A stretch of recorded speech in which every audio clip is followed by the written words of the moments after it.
Okay, ഈ evening ഒക്കെ ആകുമ്പോൾ ഒരു റൈഡ് പോവാം അല്ലെങ്കിൽ ഒരു ചായ കുടിച്ചിട്ട് വരാം എന്നൊക്കെ തോന്നൂലേ?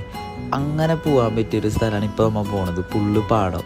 ഇവിടെ ഒരു പ്രത്യേക രസം ഇത് കാണാൻ. എന്ന് വെച്ചാൽ ഈവനിങ് പോകുമ്പോഴാട്ടോ എനിക്കിത് ഫീൽ ചെയ്തിട്ടുള്ളത്.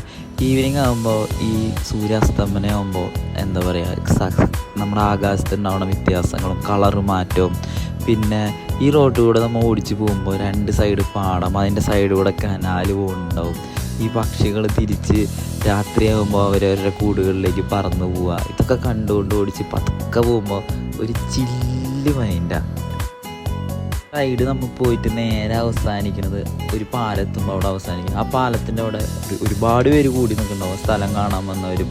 അപ്പോൾ നമ്മൾ നേരെ ചെന്ന് അവിടുത്തെ തട്ടുകടയിൽ നിന്ന് ഒരു ചായയും രണ്ട് കടിയും അങ്ങനെയൊക്കെ വാങ്ങി ആ പാലത്തിൻ്റെ മുകളിലിരുന്ന് കഴിക്കുമ്പോൾ അതൊക്കെ നോക്കി നിൽക്കുമ്പോൾ ഒരു പ്രത്യേക ഒരു മൂഡ് ക്രിയേറ്റ് ആവും. പക്ഷേ അതിൻ്റെ ഏറ്റവും വലിയ ഇതെന്ന് വെച്ച് കഴിഞ്ഞാൽ ഈ കടികൾക്കൊന്നും വലിയ ടേസ്റ്റ് ഒന്നുമില്ല. എനിക്കിഷ്ടമായില്ല. ഞങ്ങളിപ്പോൾ കഴിക്കുന്ന കടിക്കൊന്നും വലിയ ടേസ്റ്റ് ഒന്നും ഇല്ലാത്തതാണ്. പക്ഷേ ആ ആംബിയൻസിൽ നിന്ന് കഴിക്കുമ്പോൾ വേറൊരു ഫീല്. അങ്ങനെ നോക്കി വർത്താനൊക്കെ പറഞ്ഞ് വെറുതെ ഓരോ ബെഡായും അങ്ങനെ ഇങ്ങനെയൊക്കെ തള്ളി ആ പുഴയും ആ ഇങ്ങനെ ഒഴുകി വരുന്ന ഇങ്ങനെ നോക്കി നമുക്ക് കഴിക്കുമ്പോൾ ഒരു എന്താ പറയുക, ഒരു രസം. പിന്നെ ഇത് മാത്രമല്ല ഈ സ്ഥലത്തിൻ്റെ പ്രത്യേകത.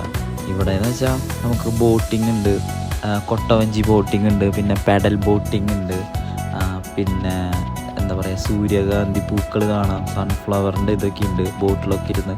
അതും ഒക്കെ അടിപൊളിയായിരുന്നു. പക്ഷെ അതൊന്നും നമുക്ക് കാണാൻ ടൈം കിട്ടിയില്ല. നമ്മൾ ലേറ്റായിട്ട് ഇറങ്ങിയത്, പെട്ടെന്നുണ്ടായ പ്ലാനല്ലേ.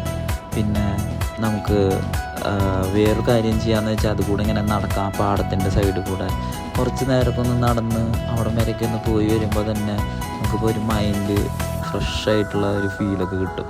അവിടെ ഒന്ന് പോയി ഇതായി വരുമ്പോൾ തന്നെ സെറ്റപ്പ്. പിന്നെ ആ തട്ടുകടയിൽ നോൺ വെജിറ്റേറിയൻ ആയിട്ട് വേറെ ഐറ്റംസ് ഉണ്ട്. പക്ഷേ എനിക്ക് വലിയ ഇഷ്ടപ്പെട്ടില്ല അവിടെ നിന്ന് കടി കഴിച്ചതുകൊണ്ട്. അതുകൊണ്ട് ഞാനതൊന്നും ട്രൈ ചെയ്യാൻ പോയില്ല. എന്നാലും നമ്മൾ കുറച്ച് നേരം നിന്ന് അവിടെ നിന്ന് പോന്നു.